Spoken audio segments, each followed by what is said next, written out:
Sup Shredders, my name is Logan aka Spiderhands and welcome to an SP Reviews where today we have ourselves a track by an act named MATD titled Me and My Dog. And if we switch over to here we have ourselves a track on YouTube and it's looking good, mat.band. They've got a Facebook page as well if you want to check them out, but we're going to listen through this track from start till finish. I'm going to hear what we think. Let's go.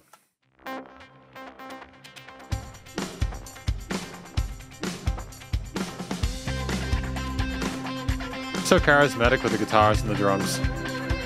And the synths as well.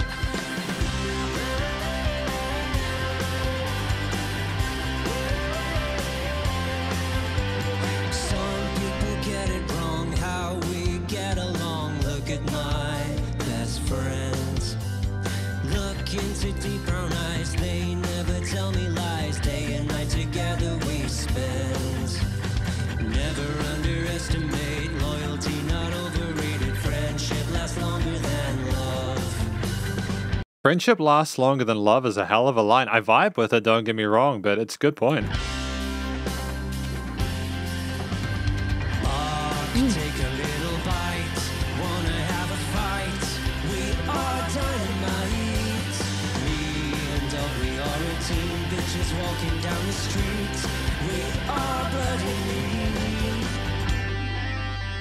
No need to sleep alone. Every time I'm coming home, all I need I got, says owner of the nasty dog. What I appreciate about this in part, the vocal performance with the higher harmonies making... the mid-range is palatable, but I think it's great to expand upon that higher register there if we can with multiple singers. It's just all the energy that's going on with the drums, the bass, the guitar lines, the organs as well. It's just a fantastic combination. It's really euphoric and it shows a lot of love for our canine companions. These all little solo lead passages. Keep my collar tight.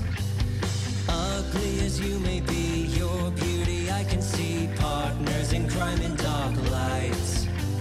Sunny day or stormy night, never leaves by my side. Friendship lasts longer than love.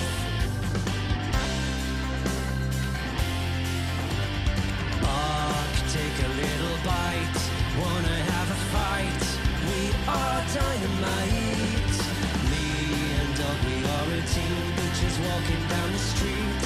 We are bloody mean. It's just the power of having the guitar line with a little bit of dissonance with those unison notes as well and those intervals. Just, it's unexpected even though I've had it before. I dig the consistency with the breaks and the changes in dynamic range. No need to sleep alone. Every time I'm coming home, all I need I got, says owner of the nasty dog.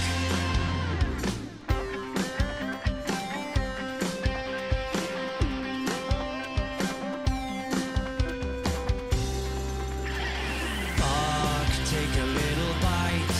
Wanna have a fight. We are dynamite. Me and Doug, we are a team. Bitches walking down the street. We are bloody mean. No need to sleep alone. Every time I'm coming home, all I need I got, says owner of the nasty dog.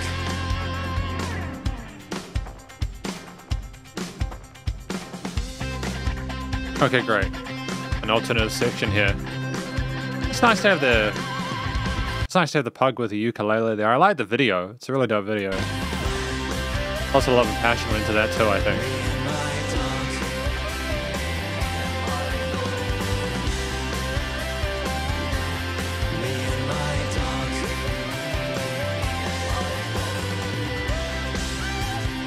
Great, a solo section. Good job elaborating on that. MATD, me and my dog. MATD.band. Okay, there's a lot to appreciate within this track. I think that there's a really positive message, and I can tell a lot of effort went into both the composition and the performance, so let's talk about that in the conclusion. And welcome to the conclusion of my review of this track from MATD, titled Me and My Dog. Now, what do I think this track is about? I think effectively this track is about showing some love for our canine companions, for taking the time to actually be with them, to not be distracted by external distractions, and just to really appreciate their bonds, that kinsmanship, that mutual affection between man and hound. And I think that the way it was sung sold it for me. I think it was very easy story to understand what was going on there with the repetition of the hooks and stuff like that, and the elaboration within the verse lines and such. But I think also the vocals sounded like they were clearly passionate about these animals, and they wanted you to pay attention and to treat your dogs better, or to show them the love that they deserve, you know? It's cool. I think that the performance was energetic and very, very... There was a lot of effort put in, and they had a nice command of the mid ranges and high ranges between the two different singers. They clearly had just areas of the frequency spectrum they were more comfortable in, and again I think nice higher harmonies emanated well when there weren't the synth leads or whatever other pads and organs coming in the mid to high range. That was good. We had good vocal technique. I'm happy with it. I liked the fact that we kept relatively minimalist with the passages themselves, because it was more of a focus on keeping the story relevant. I don't think having massive vocal runs would necessarily help the track like this, which was supposed to be more sort of like, it's kind of like popcorn, nice and cheery and easy to sort of digest and kind of relate to. I think that around that last chorus, the one before that synth solo, I was thinking, I think we've had enough of this hook at this point.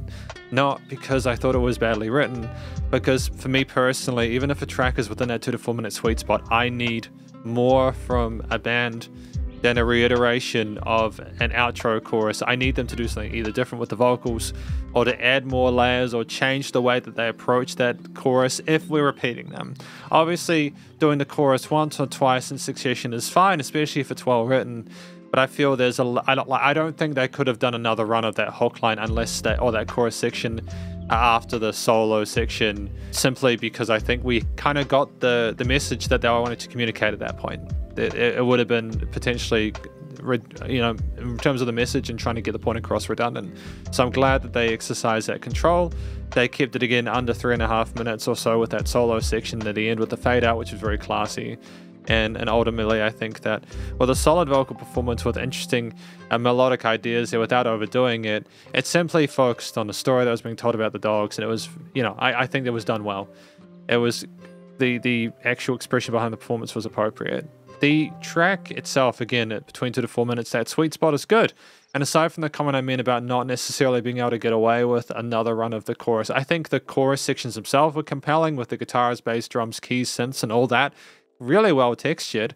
It was more that we had everything so early on that for me I think that we could have potentially staged the development of it further and had less of everything at the start. I know that it can be really powerful to kind of overwhelm the listener and kind of get them up to speed with things. I know that it can be difficult to retain engagement and attention unless we give them enough to sort of want to stick around for.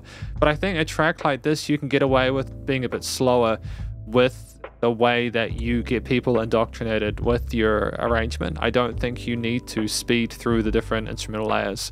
I think this I would have allowed more space for the verse, and the choruses would have sounded a little bit less consistent, which again, the quality of the choruses was good. It's just that if you'd held off maybe on some of the extra pad layers or something like that until later on, or you'd had less of them than we had, I think it would have been more powerful in regards to the overall listening experience. But in saying that, the performance on the various instruments was stellar. The drums, there was a lot of interesting grooves and chops that they were playing with there, predominant 8-note groove, but we did mess with some 16ths, especially in those fill sections there, and it was constantly moving forward and pushing, and I dig that with the chord note accents. The bass line was nice and relatively moderate. It wasn't too overbearing, but you could definitely feel a bit of power there. But I think most of the focus spectrally was in that mid to high range, so I didn't necessarily feel as if there was a push to have a whole bunch of like oomph in the low end. It was tight though. Production wise, it was tight, and that just simply because there might have been some resonance in the bass tones or something like that we needed to EQ or notch out. But regardless, the bass was done well. It felt worked well with the root notes of the chord progressions. The guitars on the sides were great, you know, with the fullness of the chords and the tone of them being nice and warm on the sides. The keys or the organs were a fantastic foil to the guitars. kind of a bit more warm and a bit more sort of smooth and kind of, how do I describe it? They had a glow to them that emanated, whether they were doing the solo parts or whether they were simply kind of sticking around as like a mid-range shelf for the higher parts to lean on. The synth solos, like synth leads, including the solo at the end, as well as any other pads that we had, were tremendous. I liked the attention to detail there. It was very quirky. It was fun. It was interesting to listen to. We didn't sit on too many ideas with that respect too long, so it sounded fresh whenever they came in. And I think there was a nice call and response between some of the synth parts and the vocals as well, like in some like the Me and My Dog parts in the chorus section, so that was great. The theme ultimately to me sounded like one of passion. It made me feel like I wanted to spend time with a dog that I don't have. It's not that I don't like dogs, I just literally don't have a dog.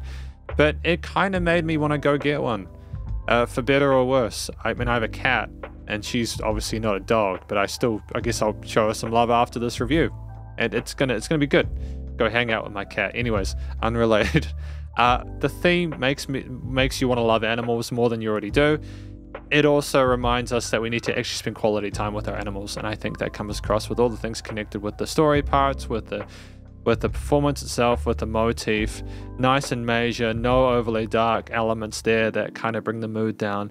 Very tonally appropriate, well done. I mean, finally, the recording, mixing, and mastering was sensational. I'm really happy with how it was recorded and performed. The vocals sounded nice and organic. It wasn't, again, it wasn't like a pop-produced like vocal track. We didn't compress the hell out of it and get it so you could hear them breathing and stuff like that. It sounded like two dudes singing their hearts out into a microphone, and that's what you get with the intro. Like if I go small, that's what you have. You have two dudes like singing into a microphone. They really care about it, and it comes through in their performance. But you can tell they took a really good take of it. They're confident in their abilities, and that's great.